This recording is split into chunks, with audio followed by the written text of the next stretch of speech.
निराधार ही सबका आधार होता है। एक ऐसी चीज़ जिसका कोई आधार नहीं है, जिसका कोई बेस नहीं है, वास्तव में वही सबका बेस बनकर घूम रही है, वही सबका आधार बनकर हर जगह गति कर रही है। वो ठहरी हुई भी है और गति भी कर रही है, दोनों चीज़ें हैं। निराधार जो सबका आधार है, निराधार जो सामने वाले का भी आधार है, निराधार जो मेरा भी आधार है, निराधार जो प्रकृति का आधार है, निराधार जो निर्जीवों का भी आधार है, निराधार जो इस विश्व का आधार है, और निराधार जो इस ब्रह्मांड का आधार है। अगर हम उस आधार का भी आधार ढूंढने जाएं तो उसका कोई अपना आधार नहीं है, लेकिन वो सबका आधार है। बहुत सारी जो चीज़ें ऐसी होती हैं जिसके पीछे का कारण हम जो देखने के लिए जाते हैं, और उन सारी चीज़ों का जो हम कारण देखने के लिए जाते हैं तो अंत में जाके कहीं ना कहीं हम जाके फंस जाते हैं। अब जहाँ पे भी जाके हम फंस जाते हैं, वो पॉइंट जो है जिसका कोई आधार नहीं मिलता हमें, इंसान के अंदर की एक ऐसी चीज़ और अपने आसपास जितनी भी चीज़ें ऐसी हैं जिसमें कुछ जान है, जिसमें कुछ चैतन्यता है, जहाँ पे हम कुछ जीवंत देखते हैं, उसके पीछे का आधार एक ऐसी चीज़ होती है जिसका कोई आधार नहीं होता, जिसे हम चेतना कह देते हैं, जिसे हम ट्रुथ कह देते हैं, जिसे हम सत्य कह देते हैं, जिसे हम मोक्ष कह देते हैं, जिसे हम आत्मा कह देते हैं। तो उसका अपना कोई आधार नहीं है, लेकिन वो सबका आधार है। कोई भी पॉलिटिकल पार्टी होती है वो किसी न किसी विचारधारा पर चलती है, उसमें बहुत सारे लोग होते हैं। विचारधारा किसमें है? इंसानों में।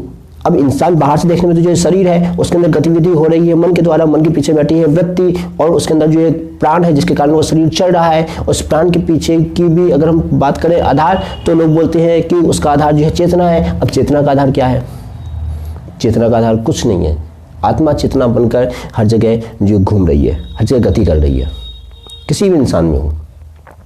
सिलेबस में जो हम पढ़ाई पढ़ते हैं, किताबों में जो कुछ भी हम पढ़ते हैं, वो किसी न किसी ने लिखा होगा ना। बच्चों के जो सिलेबस होता है, और केजी फर्स्ट सेकंड से लेके पोस्ट ग्रेजुएशन पीएचडी तक बड़े बड़े कॉलेजेस यूनिवर्सिटीज़ में जो कुछ भी पढ़ाया जाता है, हर जगह उसमें जो थ्योरीज होती है, उसमें जो कंसेप्ट दिए होते हैं, प्रिंसिपल दिए होते हैं, वो जिस किसी ने भी लिखे होंगे उसने उस समय की कंडीशन के अकॉर्डिंगली उसको देखते हुए, समझते हुए उसकी बुद्धि जैसी काम की होगी। ठीक है, अब वो हो सकता है कि कुछ नियम ऐसे भी हैं जो आज भी चल रहे हैं और आगे भी चलते रहेंगे। कुछ नियम, कुछ चीज़ें ऐसी हैं जो एक समय तक चले थे लेकिन अब काम नहीं करते, अब उनका फिनोमेना जो है चेंज हो चुका है। जैसे धंधा करने का तरीका जो समय समय पर जो बदलता रहता है। फर्स्ट वर्ल्ड वॉर में, पहले विश्व युद्ध में जो है कुछ था, वो सेकेंड वर्ल्ड वॉर तक खत्म हो गया। सेकेंड वर्ल्ड वॉर तक धंधा करने का जो तरीका था वो आपके 1970-80 के आसपास तक आते आते खत्म हो गया।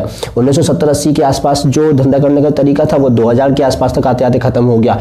अब और ज़्यादा जो है चेंज होता जा रहा है टेक्नोलॉजी के चलते, और जो है ज़्यादा चीज़ें होती जा रही है। इन सबका एक आधार है, लेकिन इन सबका भी जो आधार है, जो परिस्थितियां हैं, वो परिस्थितियां जिसके माइंड में बनी, जिसके मन में बनी, जिसके दिमाग में बनी, उस मन, दिमाग, विचार का जो भी आधार है उसका कोई आधार नहीं है।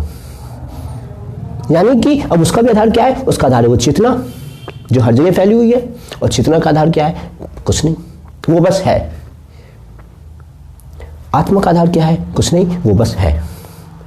तो निराधार ही सबका आधार है।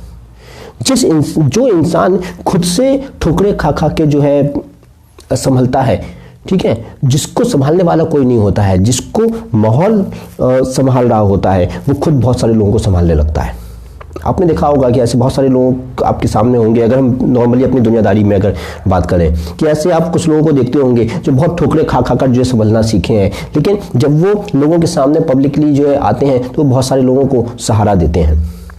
उनसे वो ये बात नहीं कहते कि मैंने ठोकर खाई है तो तुम भी ठोकर खाओ। वो बहुत सारे लोगों को संभालते हैं। ऐसे आपको बहुत सारे एग्जाम्पल जो देखने को मिल जाएंगे।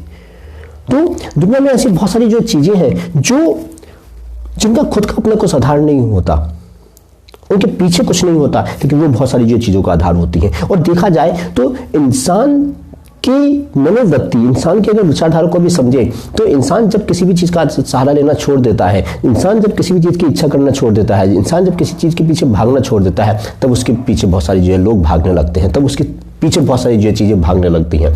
जब तक इंसान किसी के पीछे भागता रहता है वो उससे दूर भागते रहते हैं। चाहे वो चीज हो या इंसान।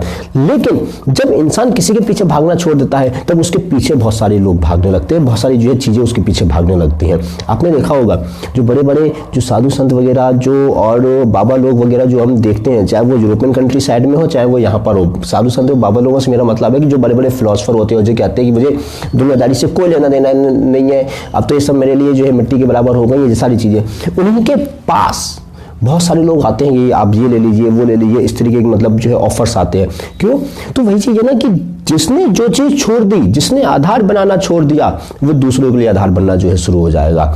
और ब्रह्मांड के मामले में, यूनिवर्स के मामले में, ठीक है, बिल्कुल एक्सट्रीम पॉइंट पे जाके, पहली बात तो ये कि एक्सट्रीम पॉइंट पे जीवन होता नहीं है, जीवन है मध्य में, है ना। जीरो से कभी हम प्लस में जाते हैं, थोड़ा बहुत सुख में जाते हैं, और जितना प्लस में जाते हैं फिर हमें उतना ही दुख में जाना पड़ता है, क्योंकि नेचर तो बाय वन गेट वन पे जो है चलती है।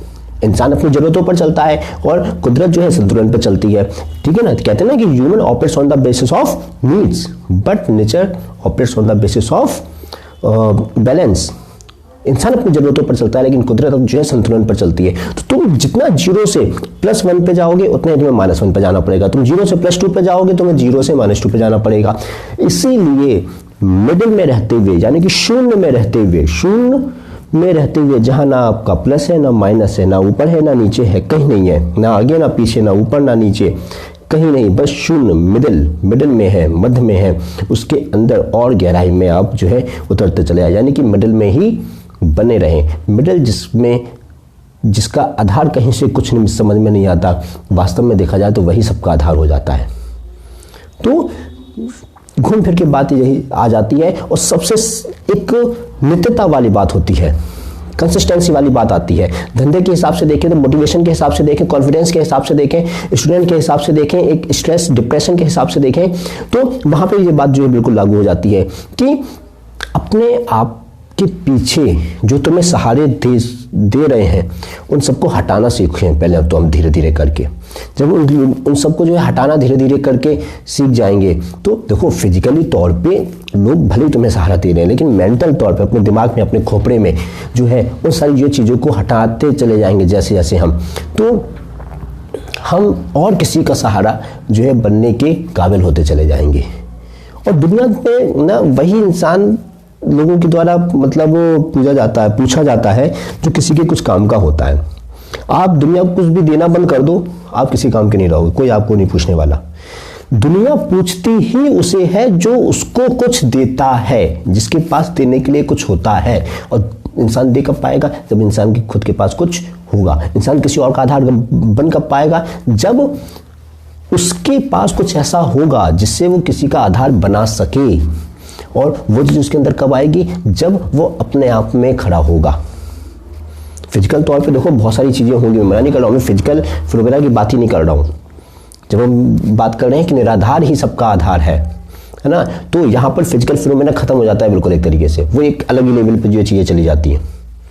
वहां पर लोग कहेंगे अरे तुम भी तो इसका सहारा ले रहे हो ना। भाई फिजिकल तौर पे तो हर चीज किसी ना किसी चीज जुड़ी हुई है, वो तो तुम्हारा बंधन ही है। तुम्हारा दिमाग खोपड़ा भी इसी तरीके से काम करेगा क्योंकि वो एक फिजिकल फिनोमेना है। वो उसके जो एक फिजिकल फिनोमेना के वर्डली फिनोमेना के बाहर जा ही नहीं पाएगा क्योंकि उसकी हद ही उतनी है, उसकी लिमिटेशन ही उतनी है। तो वो उसके ऊपर का कुछ सोच भी नहीं पाएगा क्योंकि उसके ऊपर का जो है, जो सबका आधार है, वो इंसान के दिमाग से, इंसान की बुद्धि से, इंसान के विवेक से ऊपर की चीज है। अगर वो उसके दायरे में होती तो उसका कुछ ना कुछ आधार बन ही जाता।